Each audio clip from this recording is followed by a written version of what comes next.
असम विधानसभा की सम्मानीय अध्यक्ष विश्वजीत दैमारी जी, परम आदरणीय लोकसभा के अध्यक्ष श्री ओम बिरला जी, सम्मानीय सदन, मैं सबसे पहले असम का जनता का ओर से लोकसभा का स्पीकर श्री ओम बिरला जी को हमारा असम भूमि में स्वागत करता हूं।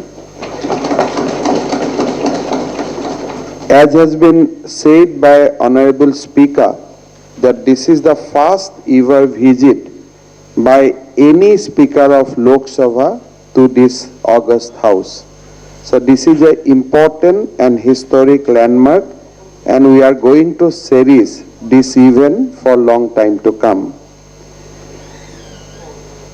Shri Om Birla ji was elected to the Rajasthan Legislative Assembly for the first time from the South Kota constituency of Rajasthan.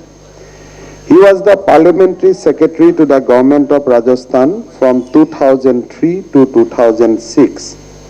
He was elected as the Bharatiya Janata Party's candidates from the Kota constituency in the 16 and 17 Lok Sabha.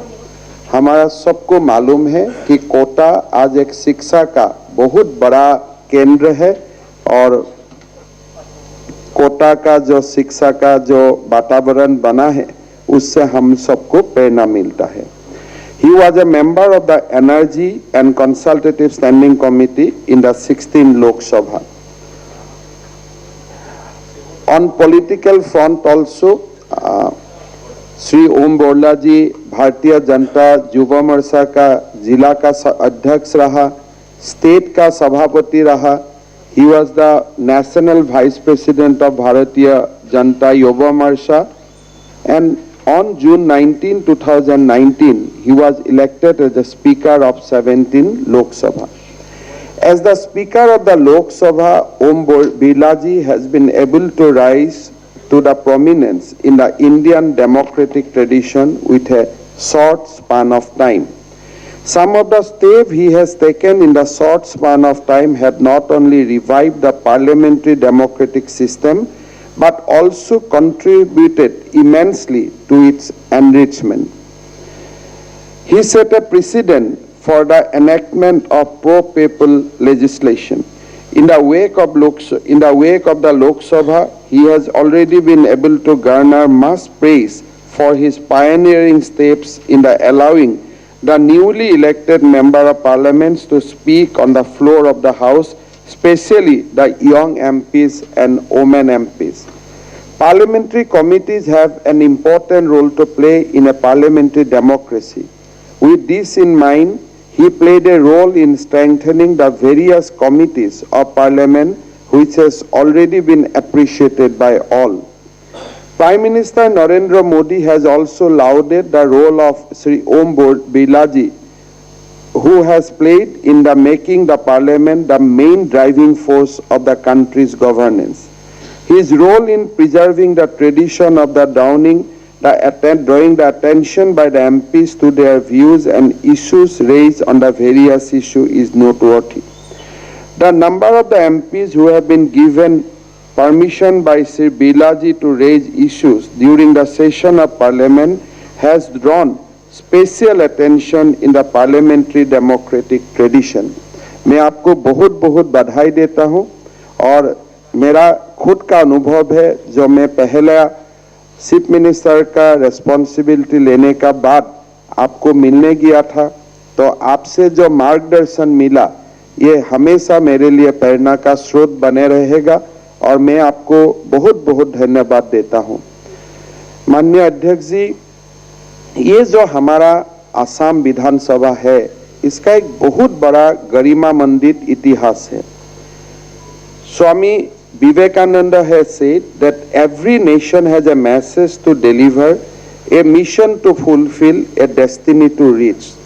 प्रतिखन राष्ट्रे दिबर बाबे एटा बार्ता आछे, पुराबर बाबे एटा अभियान आछे आरो उपनीत हबोलै एटा नियति आछे। Honorable Prime Minister Narendra Modi ji addressing the Lok Sabha in the last February said, democracy is in our blood, in our breath. It is woven into us. A new world order will emerge in the post-coronavirus world. Atmanirbhar Bharat will help us become a key part of this new world order. প্ৰধানমন্ত্ৰীয়ে কোৱাৰ দৰে অসম বিধানসভাৰো এক গৰিমামণ্ডিত ইতিহাস আছে। ভাৰতৰ বিধানসভাসমূহৰ ভিতৰত অসম বিধানসভা হৈছে অন্যতম পুৰণি বিধানসভা। উত্তৰ প্ৰদেশ বিধানসভাৰ পিছত গঠিত দেশৰ দ্বিতীয়খন বিধানসভাই হৈছে অসম বিধানসভা। जो रिकॉर्ड बताता है उत्तर प्रदेश विधानसभा का बाद असम विधानसभा का निर्माण हुआ था। Virtually the whole of today's northeastern region, barring the present states of Manipur, Tripura and Sikkim, which were then princely states, constituted the Assam provinces with Shillong as the capital. 1935 চনৰ 2 আগষ্টত ব্ৰিটিছ সংসদত ভাৰত চৰকাৰৰ অধিনিয়ম 1935 গৃহীত হয়।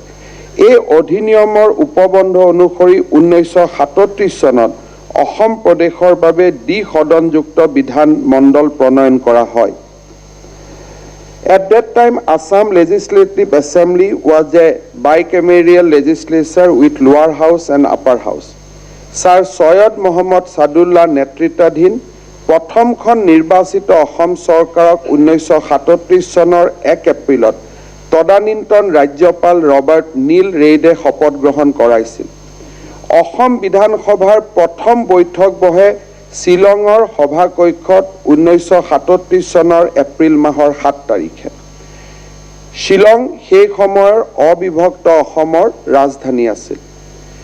তেতিয়া অসম বিধানসভাৰ সদস্য সংখ্যা আছিল 108। এই আটাইকেইজন সদস্যই আছিল নিৰ্বাচিত।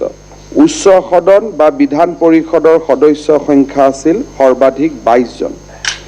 ভাৰত বিভাজনৰ পাছত অসমৰ সিলেট জিলা পূব পাকিস্তানত অন্তৰ্ভুক্ত হ'ল। স্বাভাৱিকতে বিধানসভাৰ আসনৰ সংখ্যা 71খনলৈ নামিল। অৱশ্যে স্বাধীনতাৰ পিছত অসম বিধানসভাৰ আসনৰ সংখ্যা পুনৰ 108 হ'ল।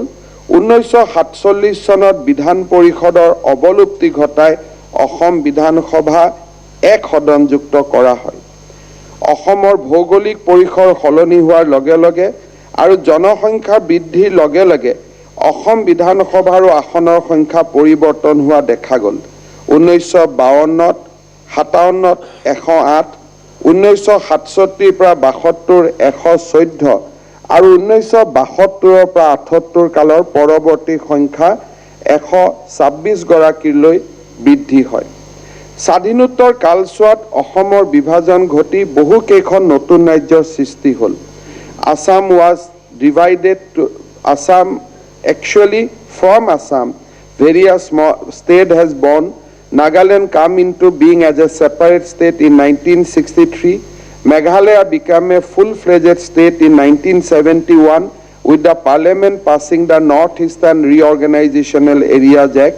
Subsequently, Mizoram and Arunachal Pradesh, who was also turned into a separate state. Meghalaya গঠন হোৱাৰ পিছত শ্বিলং অসম আৰু মেঘালয়ৰ দুইখন ৰাজ্যৰ যুটীয়া ৰাজধানী হয়।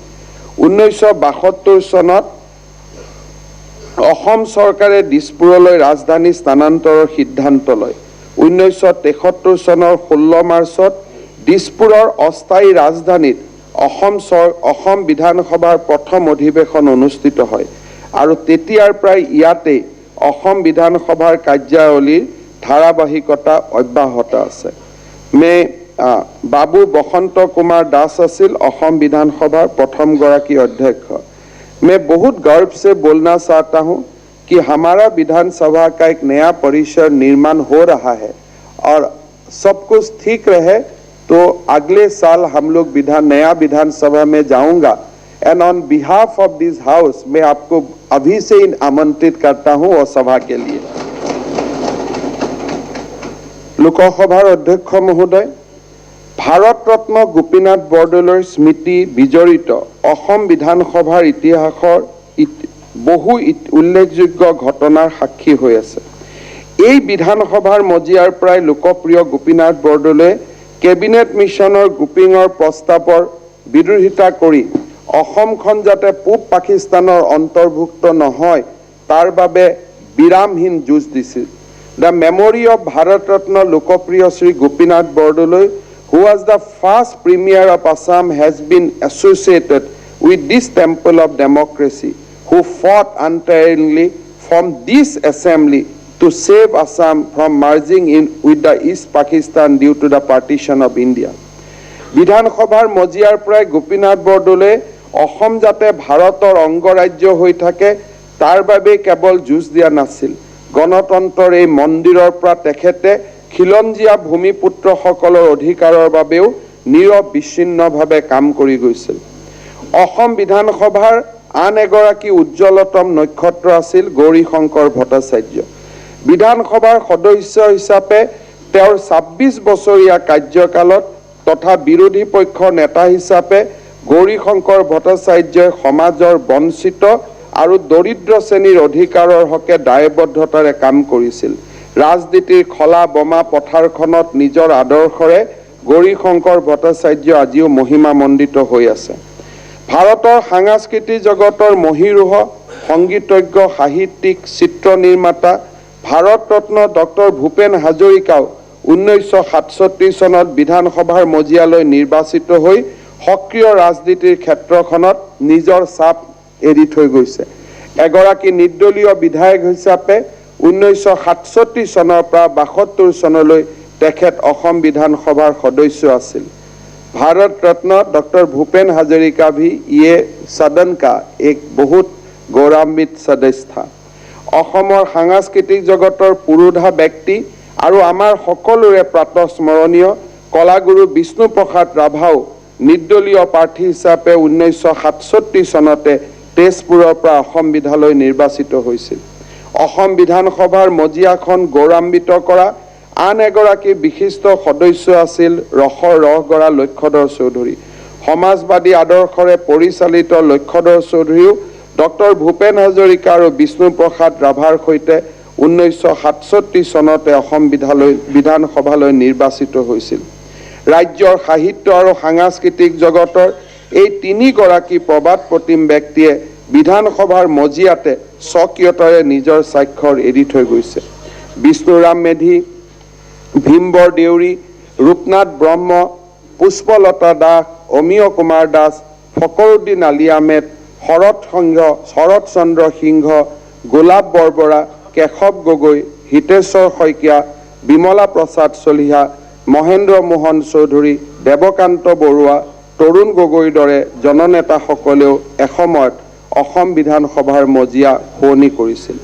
স্বাধীনতাৰ প্ৰথম প্ৰভাতত অসমৰ বিকাশৰ বৰ ভেটিটো নিৰ্মাণত এইখন অসম বিধানসভাই গুৰুত্বপূৰ্ণ ভূমিকা লৈছিল।